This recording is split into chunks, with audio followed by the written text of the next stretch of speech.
అయోధ్య రామ మందిర పునఃప్రారంభంతో 140 కోట్ల భారతీయుల ఆకాంక్ష నెరవేరిందన్నారు ఎంపీ లక్ష్మణ్. ఈ నెల 22న అయోధ్యలో జరిగే కార్యక్రమాన్ని నిజాం కాలేజ్ గ్రౌండ్స్ లో ప్రత్యక్ష ప్రసారం ద్వారా చూపిస్తామన్నారు. నిజాం గ్రౌండ్స్ లో లైవ్ టెలికాస్ట్ ఏర్పాటు చేయడానికి భూమి పూజ చేశారు.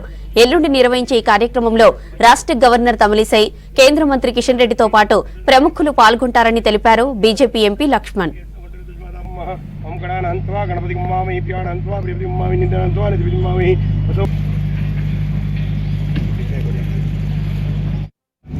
కథనాలు మీడియా ద్వారా కూడా రావడము ఈనాటి తరానికి ఈ రామ మందిరం యొక్క ఒక ప్రత్యేకత, దాని చరిత్ర ఇవాళ తెలుసుకునే అవకాశం కలుగుతుంది.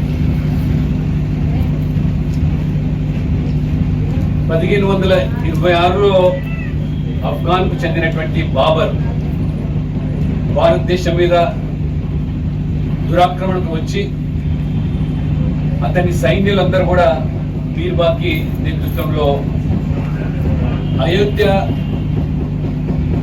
రామ జన్మభూమి ఆ మందిరాన్ని ధ్వంసం చేసి కూల్చివేసి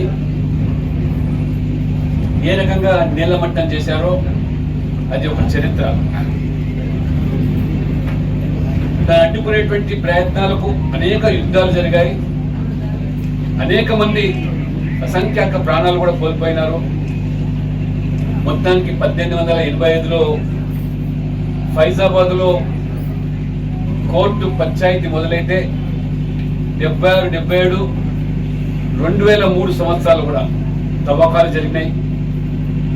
2003 మార్చి 17, 12 ఆగస్టు నుండి లక్నో హైకోర్టు బెంచ్ ఆదేశాలతో బిఆర్ మణి ఆధ్వర్యంలో మరి బీపీఆర్ సిస్టంతో తవ్వకాలు జరిపినటువంటిది ఉదంతం. ఇది కూడా ఒక చరిత్ర.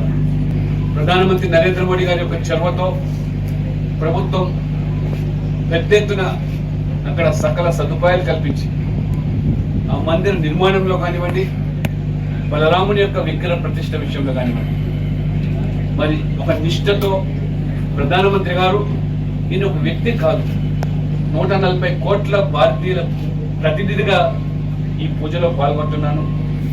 ఒక ఉపవాస దీక్ష చేపట్టి నిష్ఠతో ఆ బలరాముని యొక్క మరి ప్రాణ ప్రతిష్ఠ కార్యక్రమంలో నేను పాల్గొంటున్నాను చెప్పితే దానిని కూడా వాళ్ళ